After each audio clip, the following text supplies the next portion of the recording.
Maybe some of you don't know that once upon a time, the Philippines is one of the most powerful countries in Asia when it comes in military forces.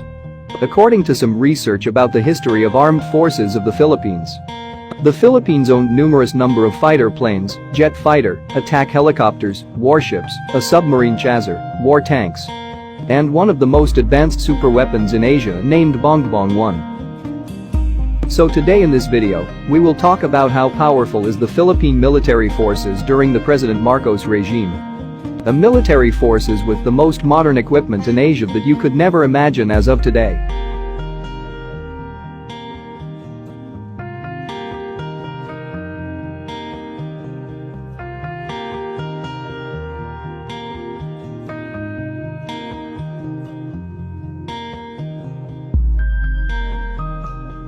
According to some research, only 3 countries around the world owned, bought F-8 fighter aircraft. Aside from France and the United States, the Philippines is the only country in Asia who owned bought F-8 Crusader. Bought F-8 Crusader is a carrier-based air superiority jet aircraft, gained fame during the Vietnam War in the 1970s by destroying 19 Vietnamese aircraft in an air-to-air combat during that war. During the Marcos regime, the Philippines acquired 35 units of bought F-8 Crusader in 1977. However, these aircraft were destroyed during Mount Pinatubo eruption and never been replaced after the Marcos regime.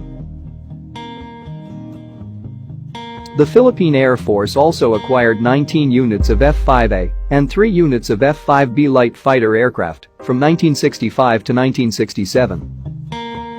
F-5A Freedom Fighter aircraft was also used by the very famous Blue Diamond Aerobatic Team in 1968. The Blue Diamond is a national aerobatic team of the Philippine Air Force and one of the oldest formal flying aerobatic teams in the world.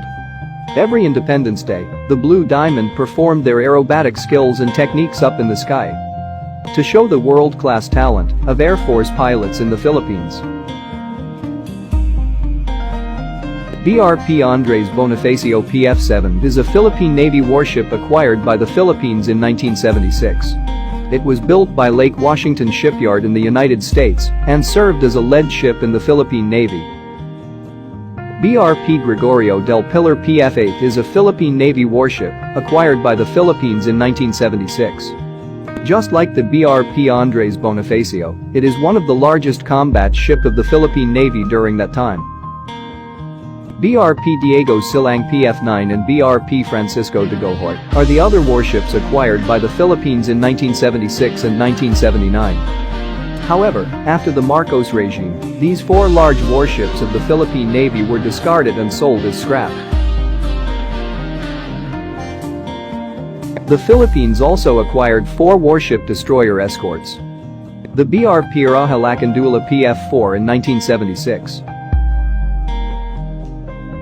The BRP Datu Kalanchao PS-76 in 1967. The BRP Datu Sikatuna PF-5 in 1976. And the BRP Raja Humabun PF-6 in 1978. Fleet minesweeper like the BRP Datu Tupas PS-18 in 1975. 2 coastal minesweepers, the RPS Zambales and RPS Zamboanga del Norte in 1979. 2 minesweepers, the RPS Davao del Norte and RPS Davao del Sur in 1979. 2 submarine chasers, the BRP Nueva Vizcaya in 1968 and BRP Negros Oriental in 1976. 26 units of amphibious warfare vessels, where some of these units are still active until now. And a hospital ship, the RPS Hospital Nang Tulungan in 1975. During the President Marcos administration, the Philippine Army has a secret program named the Santa Barbara Project.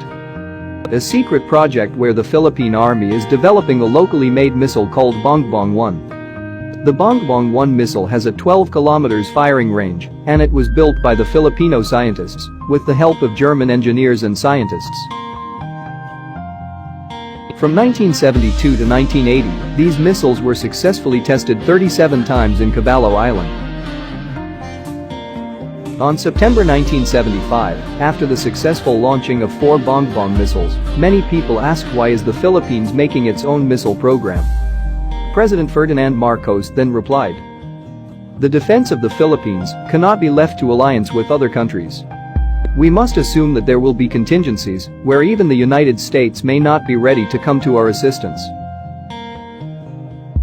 During that time, the Philippines had already a successful missile program, while China was still developing its first missile program.